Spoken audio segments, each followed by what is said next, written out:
Assalamualaikum warahmatullahi wabarakatuh. Bersyukur kepada Allah dengan mengucapkan Alhamdulillahirabbil alamin, dan bersolawat kepada Nabi dengan mengucapkan Allahumma sholli ala Sayyidina Muhammad wa ala ali Sayyidina Muhammad. Sahabat lantaran SMTV semua, Alhamdulillah pada kali ini kita dapat berjumpa kembali, dapat bersua kembali dengan keadaan sehat walafiat, tiada suatu halangan apapun. Alhamdulillah ya. Di sini SMTV kembali hadir ingin menjawab pertanyaan dari saudara-saudariku ya, yang di WA itu. Banyak sekali yang bertanya. Mungkin pertanyaan ini timbul karena di beberapa malam kemarin lantaran SMTV mengupload sebuah video ajian ya, yang bermahar ya, yang ada maharnya. Jadi di sini ada timbul pertanyaan lewat WA, ini terpaksa harus saya jawab di sini karena yang bertanya ada lebih dari 3 orang, dan mungkin yang ingin bertanya masih banyak, cuman nggak nyampe mau tanya, nggak mungkin sungkan juga ya mau tanya. Pertanyaannya gimana? Pertanyaan begini, Gus, bagusan mana antara amalan atau ajian yang bermahar dan yang tidak bermahar? Lebih mustajabah yang mana? Kalau urusan mustajabah atau endaknya, bagus atau endaknya, itu saya jawab semuanya bagus, semuanya mustajabah, tergantung siapa yang mengamalkannya. Tapi kalau harus memilih salah satu di antara yang bermahar dan yang tidak bermahar, itu lebih utama yang mana, lebih afdal yang mana, maka di sini saya menjawab lebih afdal yang bermahar, yang ada maharnya. Sebab kenapa? Sebab dari dulu, dari nenek moyang kita, mbah-mbah buyut kita ya. Boleh saudara-saudariku tanya ke lingkungan sekitar, kalau ada orang yang sudah sepuh ya, tentunya orang yang pengalaman tentang ilmu atau ajian atau mantra, boleh ditanyakan. Zaman dulu itu tidak ada yang namanya amalan, yang namanya mantra, ajian itu gratis, tidak ada. Semuanya bermahar. Bahkan maharnya pun ngeri-ngeri saudara. Kalau zaman dulu nggak cukup dengan uang 100, 200 juta, 2 juta nggak cukup kalau zaman dulu. Bener, boleh saudara-saudariku tanya ke lingkungan sekitar, kalau ada orang yang sepuh ya, yang udah sepuh-sepuh tapi yang berpengalaman tentang ilmu seperti ini, boleh ditanyakan. Zaman dulu itu seperti jaran goyang ya, seperti semar mesem. Ingin mempunyai amalan itu, mempunyai ajian itu kalau zaman dulu maharnya itu bisa lembu atau sapi itu 4 ekor, kerbau 4 ekor. Malah abah saya punya teman ya, abah saya cerita ke saya, punya teman ingin mempunyai amalan jaran goyang itu dulu, itu maharnya sampai 12 ekor kambing ya, 12 ekor kambing. Dan itu tidak langsung dapat saudaraku, itu masih nyari guru ke sana kemari, nyari ke guru si A nggak dikasih, nyari lagi ke guru si B nggak dikasih, si C, sampai beberapa guru baru ada yang mau ngasih. Sebab apa? Yang namanya amalan, namanya ajian itu tidak sembarangan. Dulu pencipta amalan ini, pencipta ajian atau mantra ini, itu nggak orang sembarangan, dan membutuhkan ritual yang ekstra berat, nggak mudah ya. Jadi kalau zaman dulu memang nggak ada yang namanya gratis, itu tidak ada. Makanya kalau saya ditanya lebih afdal yang mana, lebih afdal yang pakai mahar daripada yang gratisan. Pasti saudara timbul pertanyaan, lah tapi kenapa di lantaran SMTV ini lebih banyak yang gratisan? Nah itu jawabannya saya mendasar saja. Saya jawabannya mendasar, yang logika saja. Ibarat ya, ilmu ini saya ibaratkan beras ya. Saya punya uang banyak, Saya pergi ke toko sembako, saya membeli beras 1 truk, terus saya bawa pulang. Setelah sampai di rumah itu terserah saya lah beras saya. Mau saya kasih gratis ke orang, saya sedekahkan gratis ke orang, atau mau saya jual lagi, itu kan terserah saya. Itu barang-barang saya, itu beras-beras saya. Tinggal yang dikasih gratis itu bisa memanfaatkannya apa tidak. Ya, seperti itu saudaraku. Misalkan ya ada 2 orang ini, ada 2 orang datang, ya dikasih beras, sama-sama dikasih 1 kilo. Yang satunya pengalaman, dia benar-benar membutuhkan beras itu, maka dia bawa pulang, dia akan racik itu beras, dia akan masak itu beras secara baik-baik, secara hati-hati dan sesuai takaran. Maksudnya gimana? Beras itu dibawa sampai pulang, sampai rumah ya, dibawa pulang ke rumah, pasti akan dicuci dengan bersih. Setelah itu dimasak dengan benar, takaran airnya juga pas. Nanti matangnya pun akan sempurna. Akan sempurna kalau semua sesuai dengan aturannya, dengan takarannya, pasti akan sempurna. Tapi yang satu lagi orangnya belagu, nggak ada pengalaman, nggak bisa masak. Udah dikasih beras, dibawa pulang ke rumah, nggak dicuci langsung dimasak. Beras 1 kilo, airnya dikasih 1 ember, yang nggak bisa jadi nasi. Bubur pun sulit itu, ya, karena terlalu banyak air. Dan mungkin bisa jadi bubur itu harus menanaknya terlalu lama, masaknya lama, nunggu airnya kering. Begitu saudaraku. Dan yang lebih parah lagi, sekarang udah dikasih gratis, masih nawar, masih banyak tanya. Ya, ibarat kalau beras ini dikasih, ya ini gratis, tak kasih beras 1 kilo, kamu udah dikasih gratis masih nanya sama yang punya, sama yang ngasih, ini berasnya enak enggak, ini berasnya halal enggak, ini berasnya dapat dari mana, ini kalau dimakan bikin kenyang enggak. Itu yang bikin yang aneh itu, udah dikasih gratis masih nawar, masih protes sama yang punya. Jadi kalau ditanya yang bermahar sama yang tidak bermahar itu bagus yang mana, saya jawab semuanya bagus. Tapi untuk keafdolannya itu afdol yang pakai mahar. Sebab dari zaman dulu, dari nenek moyang kita, mulai dari pencipta ajian ini atau mantra ini, semuanya ada maharnya. Bahkan maharnya sangat mahal sekali kalau zaman dulu, mahal sekali, dan ritualnya juga sangat berat. Dan untuk jawaban yang lebih logika lagi, kita ibaratkan begini saudaraku ya. Ada 2 orang lapar, sama-sama nggak punya uang. Dan ada 2 orang lagi lapar, dan keduanya itu sama-sama punya uang. Ya, kita bahas yang tidak punya uang dulu. Yang tidak punya uang ada 2 orang, sama-sama lapar, datang ke warung. Tapi yang satu orangnya belagu, yang satu orangnya pandai bersyukur.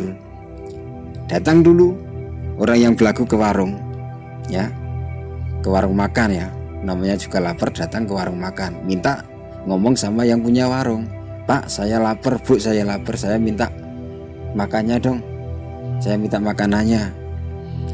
Namanya minta pasti dikasih, kebanyakan dikasih, apalagi kalau di Jawa itu pasti kalau minta makan dikasih.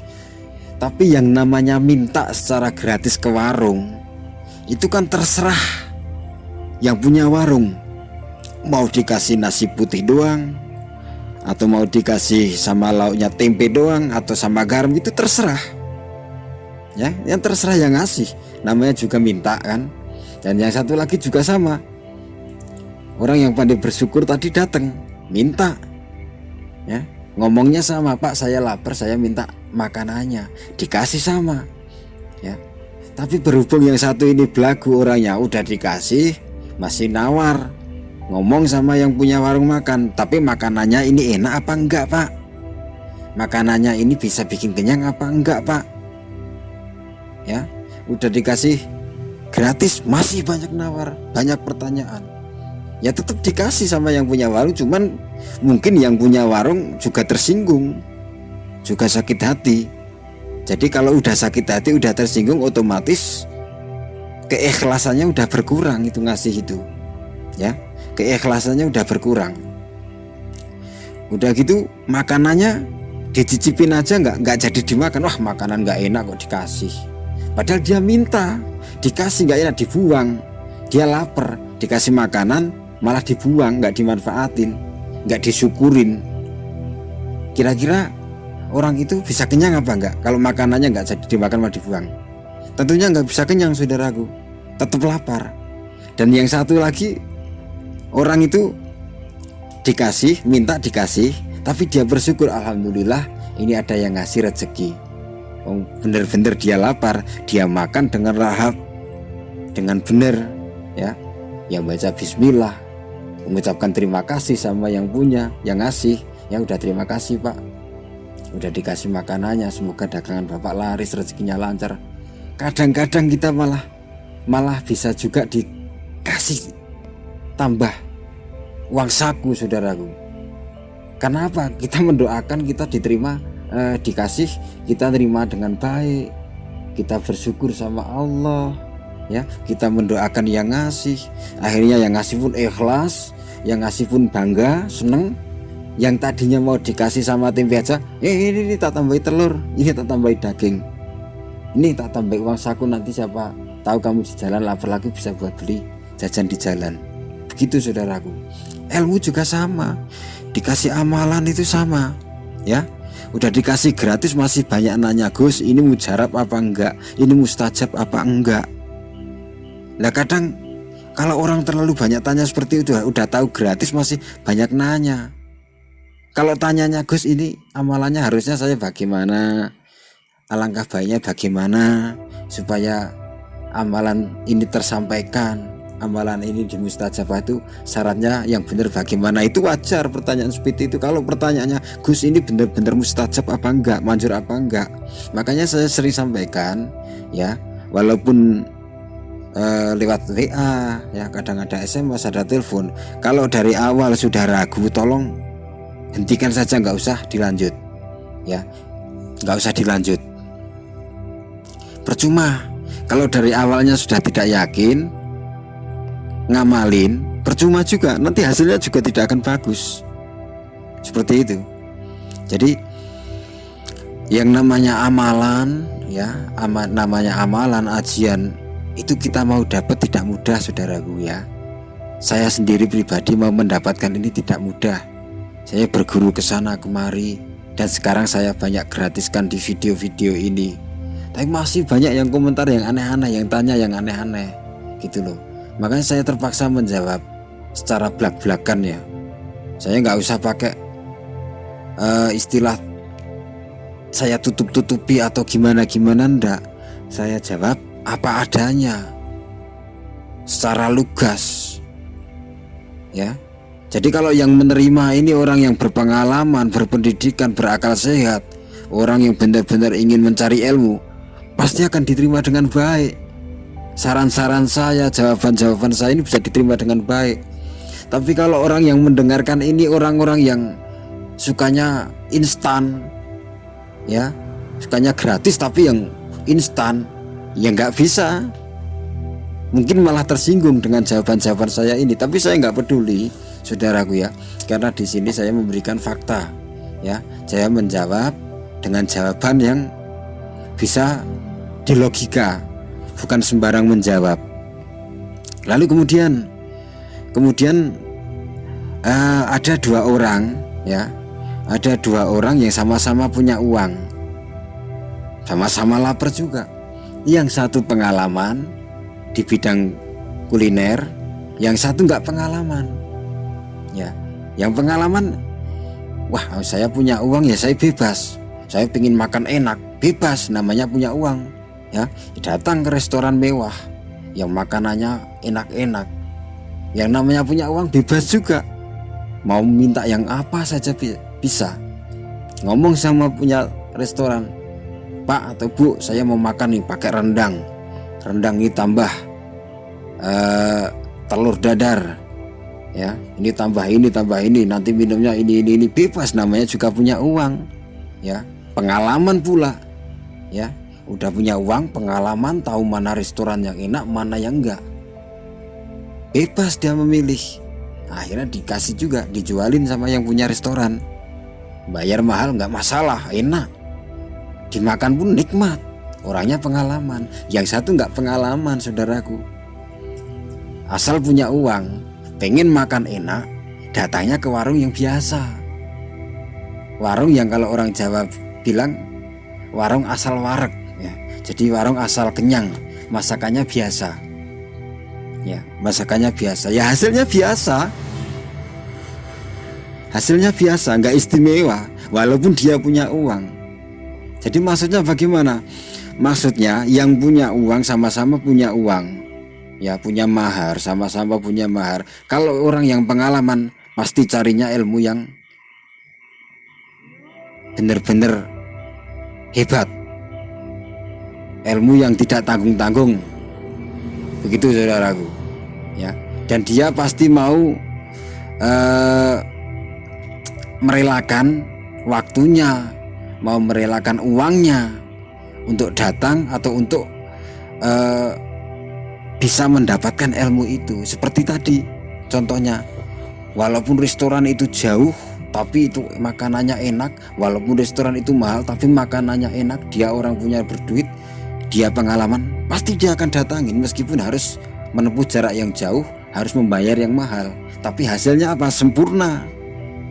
Ya, tapi kalau orang yang nggak pengalaman, sama-sama punya uang, datangnya nggak ke restoran. Atau kalau cari ilmu ya nggak orang yang benar-benar punya ilmu itu, datangnya ke dukun. Nah, datang ke dukun, nanti sama dukun dikasih ajimat, ya, seperti raja, seperti batu ake, ya, nggak ada manfaatnya, nggak ada manfaatnya. Jadi begitu saudaraku ya, kalau soal mahar sama yang tidak bermahar itu, amalan itu sama-sama bagusnya. Cuman untuk keafdolannya itu lebih afdol yang pakai mahar. Ya, jadi lebih afdol yang pakai mahar. Meskipun di lantaran SMTV ini banyak yang digratiskan, meskipun sebenarnya juga itu semuanya bermahar itu. Kalau menurut aturan zaman dulu semuanya bermahar, tapi di sini di SMTV gratiskan. Ya, cuman anda ini, saudara-saudari ini bisa memanfaatkan kegratisannya ini apa enggak? Apa mau terus protes gitu loh? Apa mau terus protes? Tapi alhamdulillah juga yang protes sama yang mengucapkan terima kasih karena keberhasilannya, lebih banyak yang berterima kasih karena keberhasilannya daripada yang protes. Begitu saudaraku. Ya. Selanjutnya ini ada pertanyaan terakhir, ya. Ada yang tanya, Gus, kalau saya sudah bayar mahar terus nanti nggak terkabul, gimana tanggung jawab Anda? Ini Anda bisa saya anggap sebagai penipu. Jangan terlalu mudah saudaraku. Jangan terlalu mudah menganggap seseorang itu sebagai penipu, ya. Kita jawab secara logika lagi. Logikanya gimana, Gus? Seperti ini. Anda melihat seekor burung. Contoh nih ya. Anda melihat seekor burung di atas pohon, dan Anda sangat berminat sekali ingin menangkap burung itu dengan cara menembak. Dengan cara menembak. Supaya apa? Burung itu bisa menjadi milik Anda, bisa ke tangan Anda, bisa Anda masak, bisa Anda makan. Anda ingin menembaknya, tapi Anda nggak punya senapan, nggak punya bedil. Lalu Anda datang ke toko senapan tadi, ke toko bedil, Anda beli bedil, ya. Kemudian Anda pulang, Anda nembak itu burung sampai pelurunya habis, ya, sampai pelurunya habis, nggak tepat sasaran itu burung. Jangankan burung itu kena, malah dia terbang. Nah, dia pergi jauh dari pohon itu. Kira-kira Anda bisa menganggap pedagang senapan itu penipu apa enggak? Anda bisa nuntut kepada sama pedagang senapan itu apa enggak? Pak, Anda penipu, ini bedil bohong, ini senapan bohong, ternyata buat nembak enggak bisa, enggak kena. Kira-kira Anda bisa menuntut seperti itu apa enggak? Jawabannya tentu tidak bisa. Kenapa tidak bisa?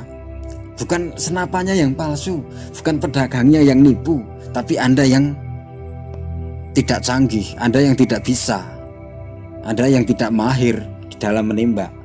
Ilmu juga seperti itu saudaraku ya. Ilmu juga sama seperti itu. Ajian juga sama seperti itu. Jadi kalau ingin nembak burung ya kita minimal udah belajar dulu lah. Belajar bagaimana cara menembak yang tepat. Sasaran itu bagaimana, syaratnya apa, caranya gimana, pelurunya harus pakai apa. Begitu, jangan asal dar-dar gak bisa. Ilmu juga seperti itu. Makanya saya sarankan sebelum mengamalkan, kalau ada yang kurang tahu, kurang paham, tolong gak usah sungkan-sungkan, tanyakan sama saya, pasti saya jawab. Supaya apa? Supaya Anda ritual itu tidak sia-sia saudaraku, ada hasilnya, begitu loh. Jadi kalau tadi ada yang bertanya ya, kalau saya sudah bayar mahar tidak mustajabah, target tidak kena, berarti Anda penipu. Tunggu dulu, hati-hati ya dalam pembicaraan, hati-hati. Kecuali saudaraku ya, kecuali Anda datang ke saya terus minta amalan atau minta ilmu, tapi malah saya kasih ajimat seperti batu ake ya, seperti batu ake, seperti rajah yang dibungkus kain kafan ya, dikasih minyak wangi, padahal nggak ada apa-apanya, kodamnya nggak ada, kekuatannya nggak ada. Tapi saya ngomong, ini kalau Anda pakai ini, si dia pasti tergila-gila, saya jamin. Kalau Anda pakai ini, Anda pasti nggak mempan dibacok. Begitu sampai rumah dicoba, Anda dibacok, Anda terluka. Anda coba untuk narik seseorang si target tapi targetnya nolak, itu Anda bisa nuntut kita penipu. Soalnya yang kita jual nggak sesuai, itu yang kita jual barang. Ibaratnya saya ngomong, ini tolong dibeli, ini isinya madu murni, saya tutup itu botol dengan kemasan yang bagus, saya ngomong ini madu murni. Sesampai di rumah Anda buka ternyata isinya air putih, Anda bisa nuntut karena kalau itu penipuan. Tapi kalau untuk ilmu atau ajian Anda nggak bisa menuntut.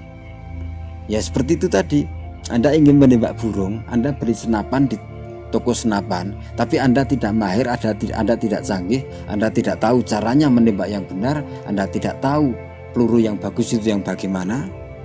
Akhirnya burung itu kena pun tidak, malah lari terbang jauh. Anda nggak bisa nuntut tukang senapan itu sebagai penipu. Ilmu juga seperti itu saudaraku ya. Jadi tolong kalau mau berkomentar, berkomentarlah, tapi tetap dengan yang sopan, jangan menyinggung perasaan ya, jangan menyinggung perasaan. Kalau ada yang kurang jelas lebih baik ditanyakan ya, ditanyakan bagaimana baiknya. Saya sendiri tidak akan sungkan-sungkan untuk ngasih solusi, untuk ngasih jawaban. Yang penting pertanyaannya sopan, masuk akal. Kalau sudah tidak sopan, saya menjawab pun kadang aras-arasan, mau menjawab pun malas. Kalau ada pertanyaan yang sudah tidak sopan seperti itu, udah dikasih ajian gratis, dikasih ilmu gratis, masih tanya manjur enggak, mujarab enggak, ngejalanin aja belum, ngeritualin aja belum, hafal aja belum, udah tanya manjur apa enggak.